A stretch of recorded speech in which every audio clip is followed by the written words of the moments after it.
В Каннах есть одна ловушка. Каждый год в нее попадают даже очень красивые женщины. На красной дорожке кажется, чем дороже платье, чем крупнее бриллианты, чем громче имя бренда, тем сильнее образ. Звучит логично. Только на практике все работает куда хитрее. Иногда платье за 1500 фунтов может дать кадр не слабее, чем украшение за $270 000. И сегодня я покажу, как именно это произошло. Канны 2026 года. Турецкие актрисы приехали не просто появиться на дорожке. Ханде Эрчел, Демет Оздемир, Сумея Айдаган, Мелиса Аслы-Памук – каждая вышла с понятной заявкой. Одна поставила на королевскую роскошь. Другая – на драму и сложную моду. Третья – на яркую молодую энергию. Четвертая – на спокойную, почти холодную элегантность. 4 разных стратегии. 4 разных риска. Рядом с ними Голливуд. Деми Мур, Сальма Хайек, Кристен Стюарт, Кейт Бланшетт. Женщины, которые давно знают, красная дорожка – это не просто наряд. Это сцена. Там важно все. Бренд, посадка, украшение, цена, походка, выражение лица. Даже то, как лежит одна прядь волос.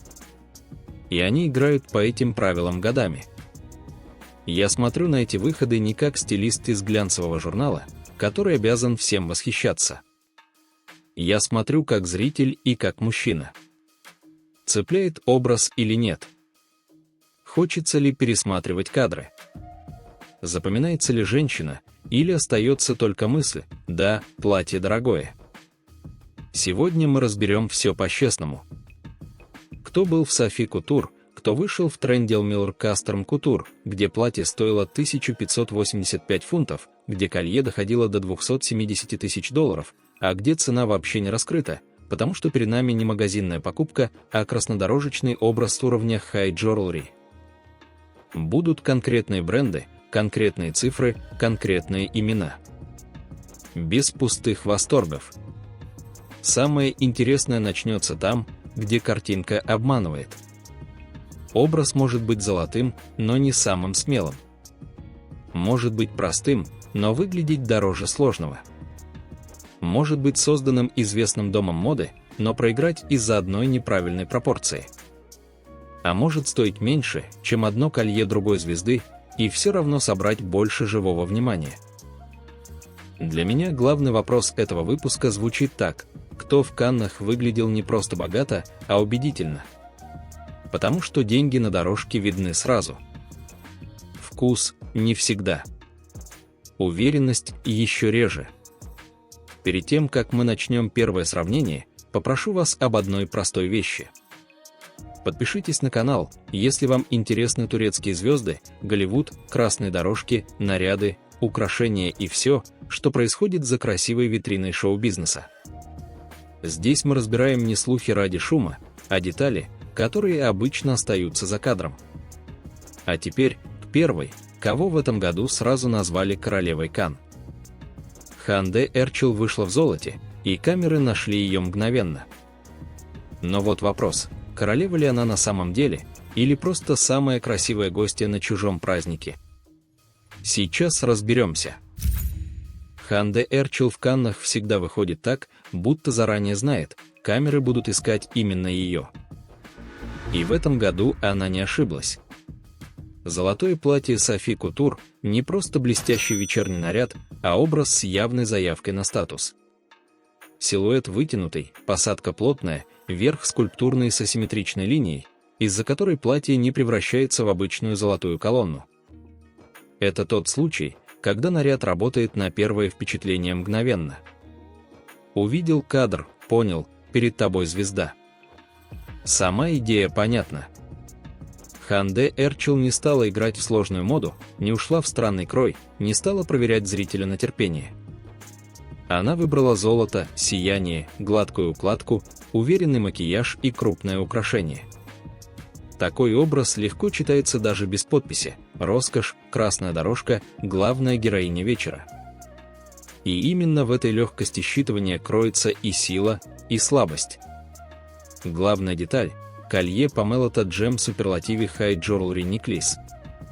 Не просто красивое украшение под платье, а вещь, которая должна была снять с образа лишнюю предсказуемость. В колье Pamela использованы цветные камни и коричневые бриллианты, и именно поэтому оно не дает золоту стать плоским. Без этого колье Ханде Эрчел могла бы выглядеть слишком ожидаемо, красивая актриса в дорогом золотом платье. С ним появляется живая точка, за которую цепляется глаз. Колье работает как якорь, который не позволяет образу соскользнуть в банальность. Цена платья Софи Кутур публично не раскрыта. Цена колье Pamela Gem Superlative High Jewelry тоже не указана в открытом доступе. Для уровня High Jewelry это обычная история. Такие вещи редко живут как простая покупка с открытым ценником на сайте. Чаще это формат по запросу, краснодорожечный статус, работа бренда с образом звезды и демонстрация возможностей ювелирного дома. Я бы не сказал, что это самый смелый выход Ханде Эрчел. Скорее, самый безопасно королевский. Она прекрасно понимает, чего от нее ждут поклонники: идеальную картинку, дорогую женственность, эффект турецкой принцессы на мировой дорожке. И она это дала. Без единой ошибки. Без единого риска. Вопрос только в другом: достаточно ли быть безупречной, чтобы победить? Или безупречность – это как раз то, что мешает запомниться по-настоящему? Потому что рядом с таким образом стояла женщина совсем другого калибра. Деми Мур. У нее не было задачи выглядеть просто красиво. У нее была задача выглядеть сильно. И вот здесь появляется цифра, которая меняет весь расклад. $270 тысяч за одно колье.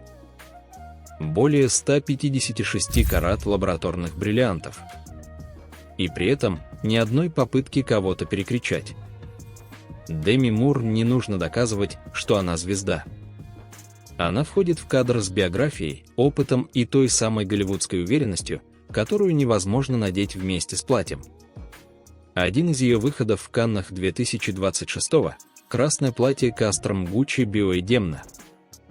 Здесь все построено не на сказочности, а на власти цвета и фигуры. Красный не просит внимания, он его забирает. Плюс украшение Chopard High Jewelry, и образ сразу переходит в категорию не просто красивого, а статусного. Но еще сильнее для нашего разбора другой выход Деми Мур. Синее платье Seal of Portrait и колье Swarovski Galaxy Necklace. Вот тут цифра заставляет пересмотреть все сравнение. Колье Swarovski Galaxy оценивается примерно в $270 тысяч. Более 156 карат лабораторных бриллиантов. Это не просто дорогие камни, это современная ювелирная демонстрация, рассчитанная на международные заголовки. Получается любопытная разница. Образ Ханде Эрчел в Софи Кутур словно говорит: «Посмотрите, как я красива в золоте». Образ Деми Мур говорит: «Я не соревнуюсь, я уже в другой лиге». Первая берет молодостью, гладкостью, сиянием. Вторая – статусом, спокойствием и ощущением женщины, которая не боится своего возраста, а превращает его в преимущество. Если выбирать глазами, Ханде Эрчел эффектнее с первого кадра. Если разбирать как модный выход, Деми Мур дает больше глубины. У нее образ не держится только на платье. Там работает личность, история, уверенность, драгоценности, бренд, все вместе. Золото Ханде запоминается сразу, но Деми оставляет другое ощущение. Перед нами не просто наряд, а женщина, которая давно поняла правила красной дорожки и теперь играет с ними спокойно. Кстати, интересный факт. В январе 2025 года Деми Мур получила свой первый Golden Globe как актриса за фильм The Substance. В своей речи она говорила, что работает в индустрии уже десятки лет и впервые получает актерскую награду такого уровня. Это многое объясняет в ее манере выходить на красную дорожку, не как человек, которому нужно одобрение, а как женщина, которая уже слишком многое себе доказала. Если вам интересно, как дальше развернется это сравнение, не выключайте. Потому что следующие выходы ломают логику, которую мы только что выстроили. Там будет турецкий бренд против мирового дома моды. Платье за 1500 фунтов рядом с украшениями уровня Messika High Jewelry, цену которых бренд публично не раскрывает. Образ, который разделил зрителей пополам.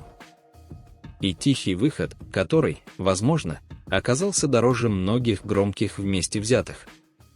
После золота Софи Кутур, после колье Памелота, после Swarovski Galaxy за 270 тысяч, после Chopard и Gucci, следующий выход выглядит как резкий поворот. Там не будет королевской гладкости. Там будут белые перья, сложная накидка, спорные пропорции и турецкий бренд вместо мирового дома моды. Demet Özdemir вышла так, что зрители разделились мгновенно. Одни сказали «смело», другие «ошибка». Кто прав, разберем прямо сейчас.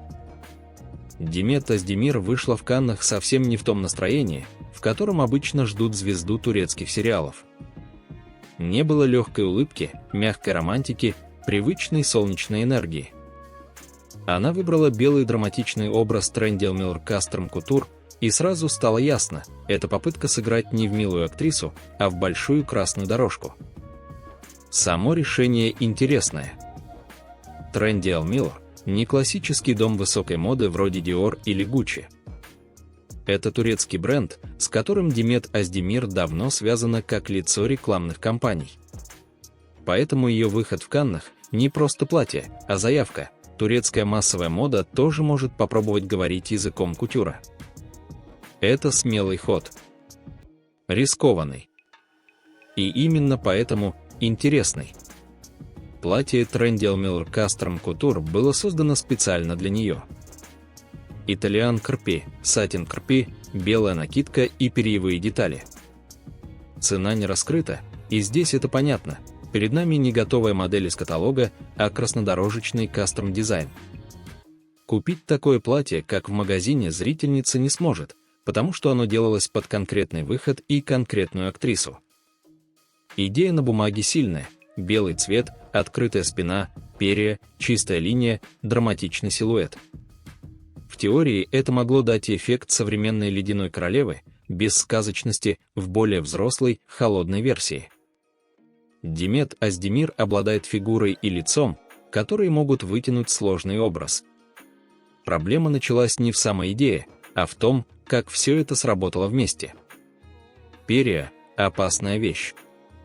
Они могут дать легкость, движение, дорогой театральный эффект. А могут забрать шею, плечи и сделать силуэт тяжелее, чем он есть на самом деле. В случае Demet Özdemir, на мой взгляд, образ оказался на грани.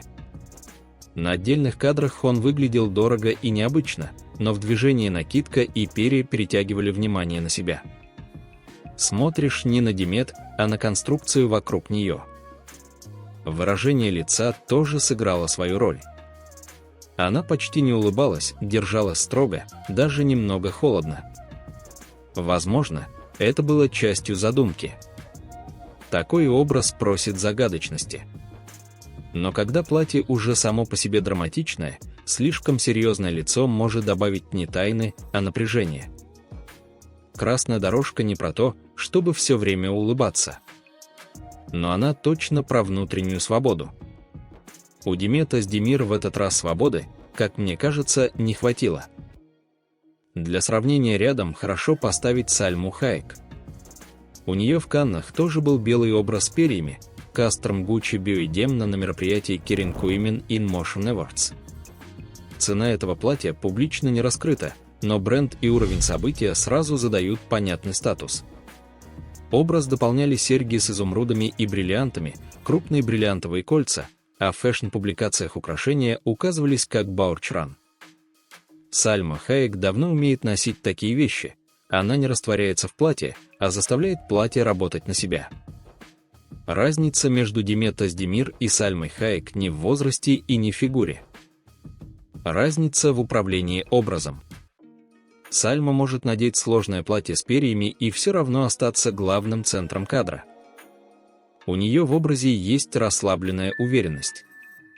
Она не доказывает, что достойна красной дорожки.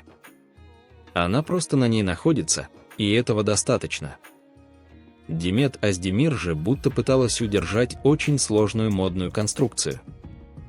Платье Trendyol Custom Couture красивое, задумка смелая, брендовая история интересная, но баланс получился спорным. Перья должны были добавить легкость, а местами дали визуальную тяжесть. Белый цвет должен был освежить, но вместе со строгой подачей сделал образ более холодным, чем хотелось бы. Мой вывод здесь такой: Димет Оздемир заслуживает уважения за риск.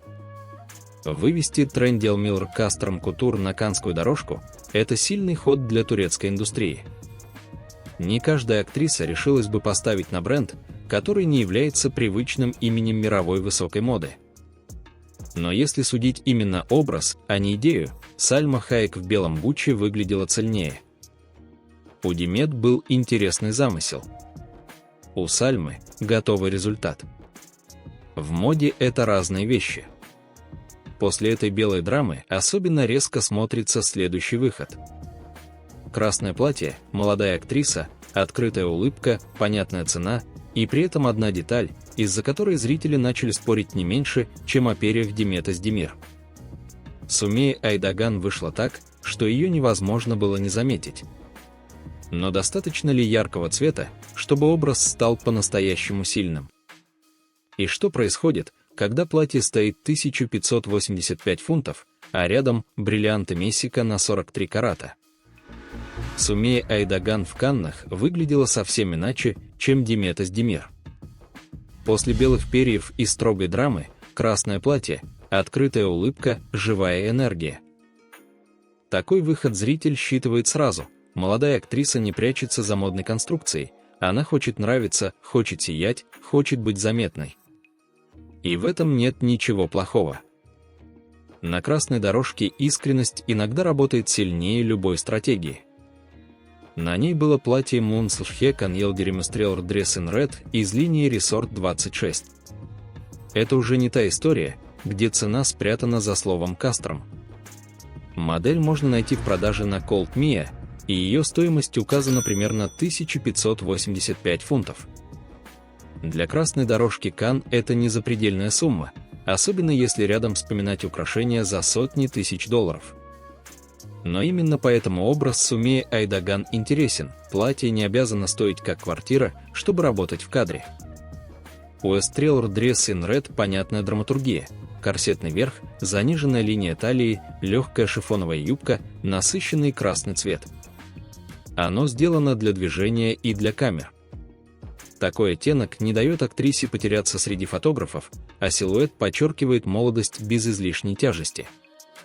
Платье Munslhekan Yildirim работает ровно так, как должно, дает цвет, форму и энергию. Украшения были куда серьезнее самого платья. Сумея Айдаган дополнила образ ювелирным комплектом Messika High Jewelry. Главный акцент – колье Messika Hypnotark Necklace. В публикациях указывали около 43 карат бриллиантов. Также образ дополняли ирков, браслет и кольцо Мессика. Цена этих украшений публично не раскрыта, что для High Jewelry ожидаемо. Такие вещи обычно не живут в обычной витрине с ценником, они работают как витрина самого бренда. Получается любопытный контраст. Платье Munslhekan Yildirim Estrelor Dress in Red за 1585 фунтов и украшение уровня Messika High Jewelry с 43 каратами бриллиантов. На красной дорожке это может быть очень умным ходом. Одежда дает цвет и силуэт, украшения поднимают весь выход на уровень Канн.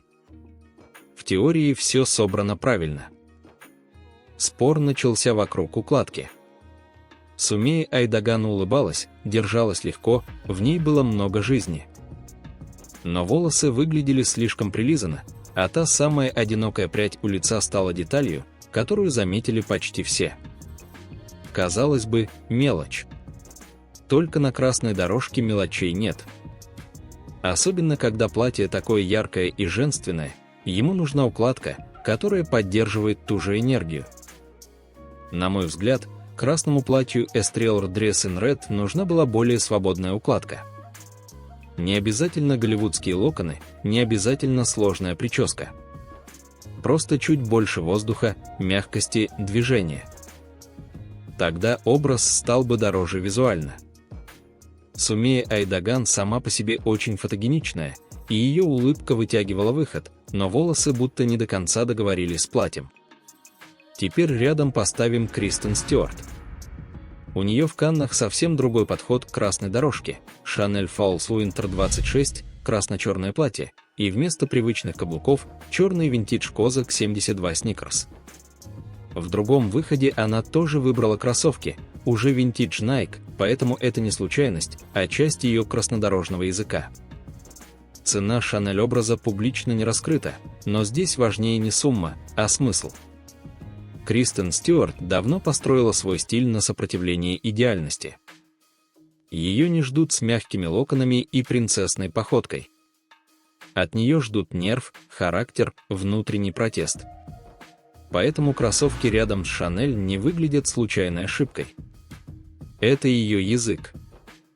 Она будто говорит: «Я пришла на красную дорожку, но не собираюсь становиться удобной для чужих ожиданий». Вот в этом и разница между Сумеей Айдаган и Кристен Стюарт. У Сумеи образ классически женственный: красное платье, бриллианты Мессика, улыбка, молодая красота. Там каждая деталь должна усиливать эту линию. Когда укладка выбивается, она выглядит как недоработка. У Кристен весь образ построен на том, что детали могут спорить между собой. Платье Chanel спорит с обувью, красная дорожка спорит с ее характером. У нее конфликт становится стилем. Сумея Айдаган выигрывает по теплу. Ее приятно смотреть. Она не играет в недоступную диву, не давит статусом, не делает вид, что все вокруг ниже ее уровня. Она вышла живой, молодой, яркой. Для зрителя это работает сильнее, чем многие идеально вылизанные образы. Кристен Стюарт выигрывает по узнаваемости стиля.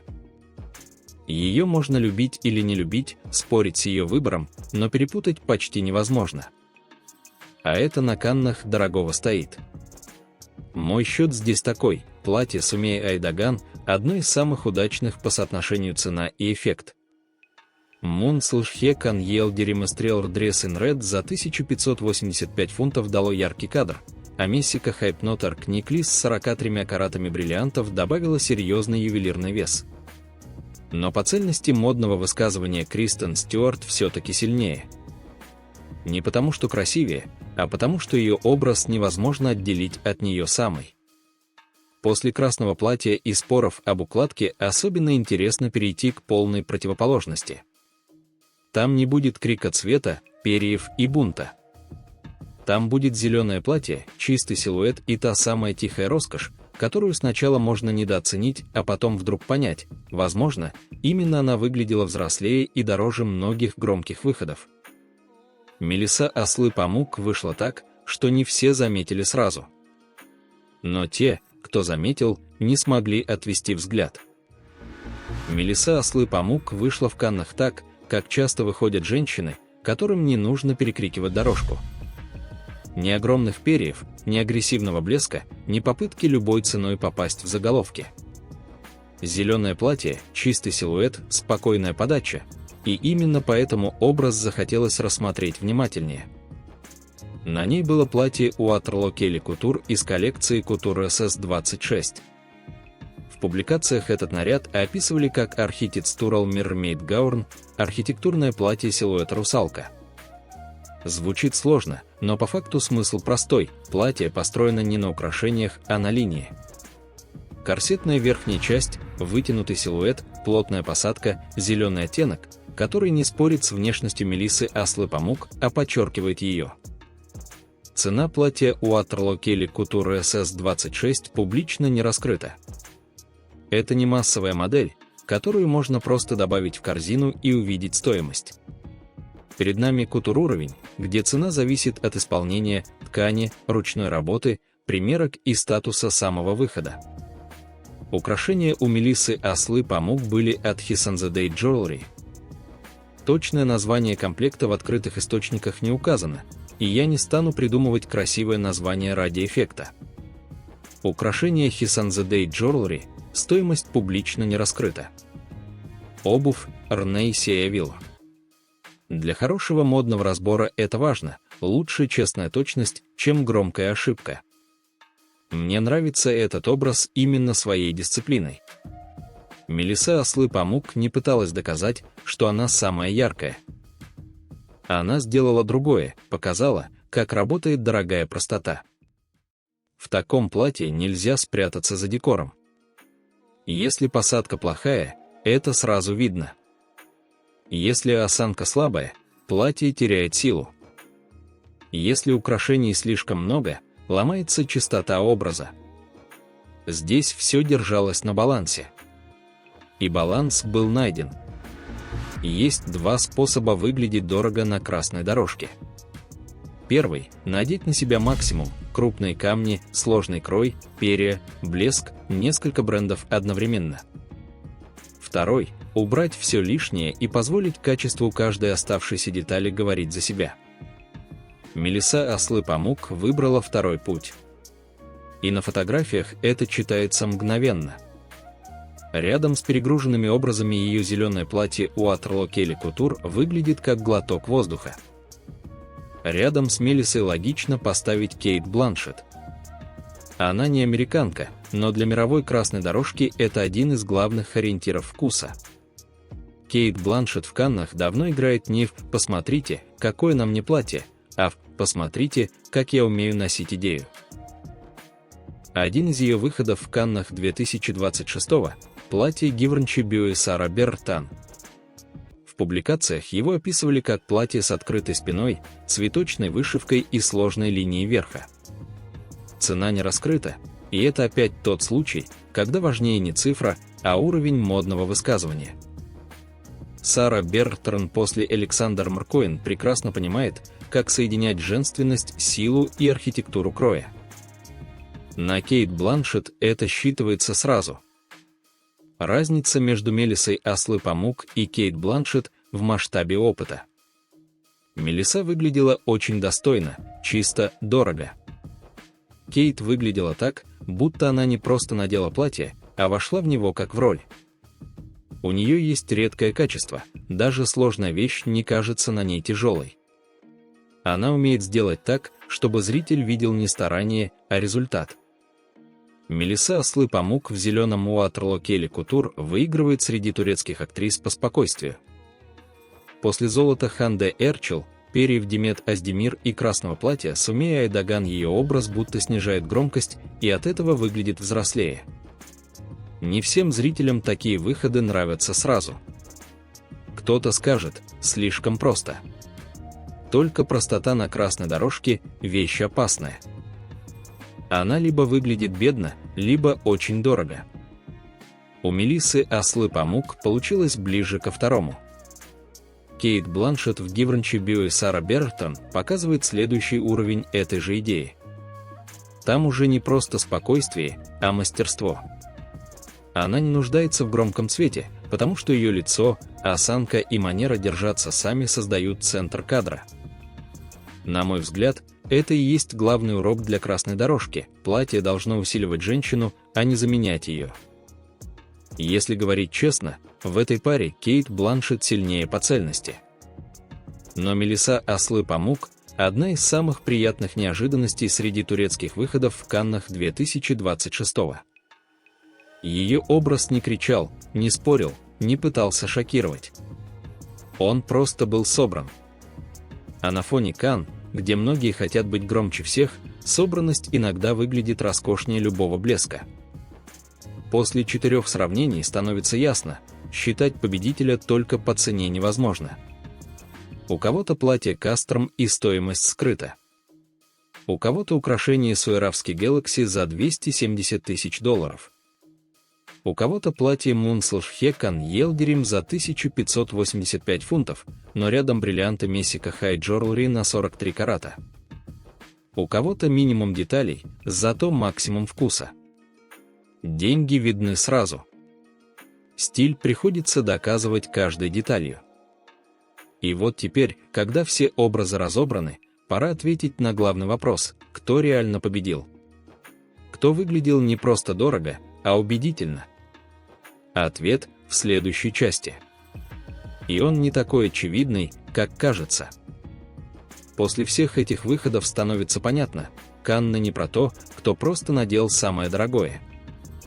Если бы все решала цена, нам вообще не нужно было бы обсуждать стиль. Достаточно было бы открыть список брендов, посмотреть цифры и объявить победителя. Только красная дорожка так не работает. И вот почему. Самое дорогое подтвержденное украшение в нашем разборе у Demi Moore – Swarovski Galaxy Necklace примерно за $270 тысяч с более чем 156 каратами лабораторных бриллиантов.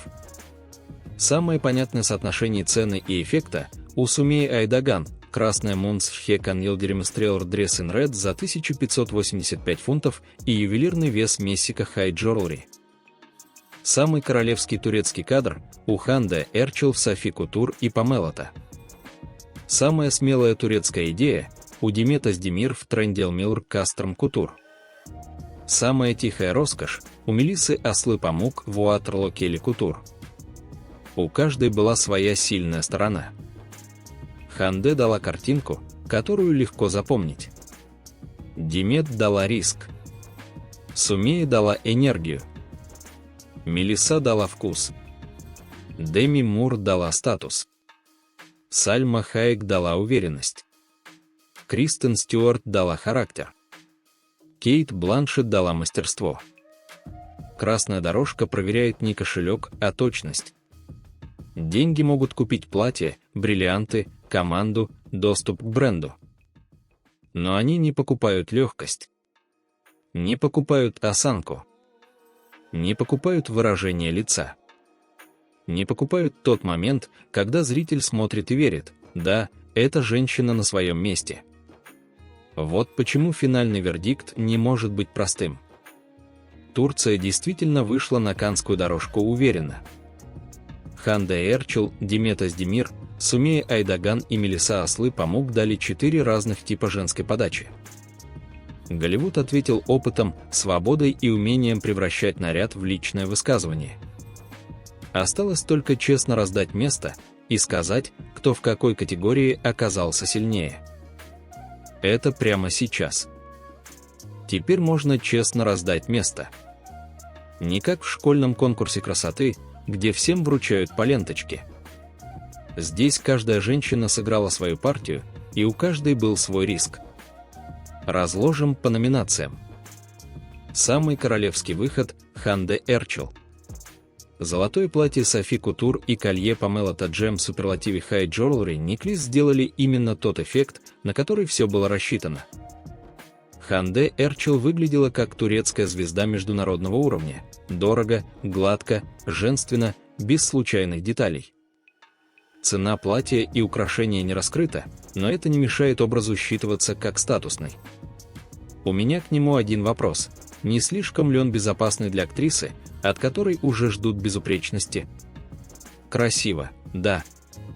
Удивительно, не совсем. Но как заявка на мировую дорожку, работает безотказно. Самое дорогое подтвержденное украшение – Demi Moore. Ее Swarovski Galaxy Necklace с более чем 156 каратами лабораторных бриллиантов и стоимостью около $270 тысяч – это уже не просто деталь, а отдельный информационный повод.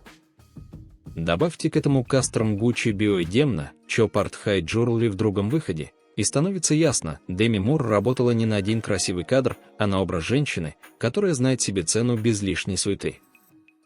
В этом и сила зрелого Голливуда. Самая смелая турецкая фэшн-заявка – Demet Özdemir. Белая Trendyol Miller Custom Couture с Italian Крпи, сатин Крпи, накидкой и перьями. Возможно, не самый удачный образ по пропорциям, но один из самых важных по смыслу. Demet Özdemir не просто вышла в красивом платье. Она вывела турецкий бренд на одну из самых обсуждаемых дорожек мира. Мне не все понравилось в результате, но сам ход был сильный. это не провал, а риск, который не до конца сработал. И за такой риск уважения больше, чем за безопасную красоту. Самое удачное платье по соотношению цена и эффект – Сумей Айдаган. Красная Мунслшхекан Елдереместрелр Дресс ин Ред из Resort 26 за 1585 фунтов выглядела ярко, живо и понятно. На фоне Кан эта цена даже удивляет. А когда к платью добавляется Мессика Hypnotark Никли с примерно 43 каратами бриллиантов, образ сразу перестает быть просто красным платьем молодой актрисы. Да, укладка спорная. Да, хотелось больше воздуха в прическе. Но Сумей Айдаган запомнилась, а это уже половина победы на красной дорожке. Самая тихая роскошь среди турецких актрис – Мелиса Аслы-Памук. Ее зеленая Уатерло Келли Кутур SS-26, Архитец Турал Мирмид Гаурн, украшения Хисанзадей Джорлри и обувь Франейси Виллер не кричали себе, но выглядели собранно. Цена не раскрыта, точное название украшений тоже не опубликовано, и это лучше проговорить честно. Здесь сила не в цифрах, а в силуэте. Мелиса Аслы-Памук показала, что красная дорожка не всегда требует громкости. Иногда достаточно правильной линии и спокойного лица. Самый цельный голливудский стиль – Кейт Бланшетт. Платье Гиврнчи Бьюи Сара Бертран с открытой спиной, цветочной вышивкой и сложной архитектурой кроя могло бы выглядеть слишком интеллектуально на другой актрисе. На Кейт Бланшетт оно смотрелось естественно. Она не пытается казаться модной. Она выглядит так, будто мода сама подстраивается под нее. Это редкое качество, и именно поэтому ее образы разбирают годами. Самый спорный, но узнаваемый выход – Кристен Стюарт.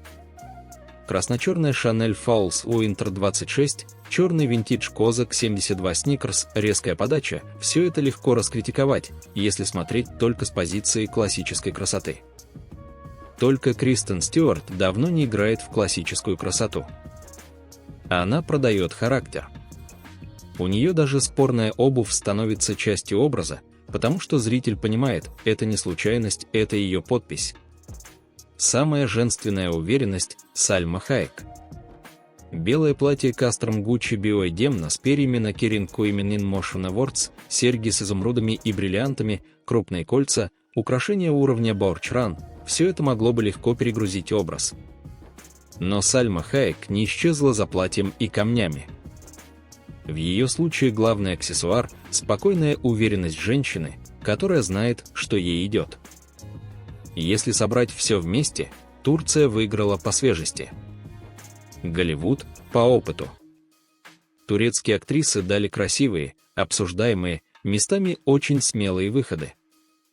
Голливудские звезды показали, как образ становится продолжением личности, а не просто дорогим нарядом на известной женщине. Для меня главный турецкий победитель этого разбора – Ханде Эрчел по эффекту и Мелиса Аслы-Памук по вкусу. Главный голливудский победитель – Деми Мур по статусу и Кейт Бланшетт по цельности. А самый полезный урок дала Сумей Айдаган. Даже платье за 1585 фунтов может смотреться на каннской дорожке достойно, если рядом правильный цвет, правильная энергия и украшения уровня Мессика High Jewelry. Остается последний вопрос. Кто все-таки выглядел дороже, Турция или Голливуд? И тут ответ не такой очевидный, как кажется. Потому что дорого – это не всегда про цену. Иногда это про то, насколько точно женщина попала в саму себя. Турция в Каннах 2026 выглядела не как случайный гость на чужом празднике. Ханде Эрчел, Диmet Özdemir, Сумей Айдаган и Мелиса Аслы-Памук действительно вошли в большой модный разговор рядом с Голливудом. Не просто появились, не просто прошлись по дорожке, а дали поводы спорить, сравнивать, рассматривать детали и обсуждать не только красоту, но и вкус. Эти женщины больше не просят разрешения находиться в этом пространстве. Они его занимают. Уверенно, красиво и с каждым годом все точнее. Мне интересно, как это увидели вы? Кто для вас выглядел дороже? Ханде Эрчел в золотом Софи Кутур с колье Памелота или Деми Мур с украшением Swarovski Galaxy за $270 тысяч.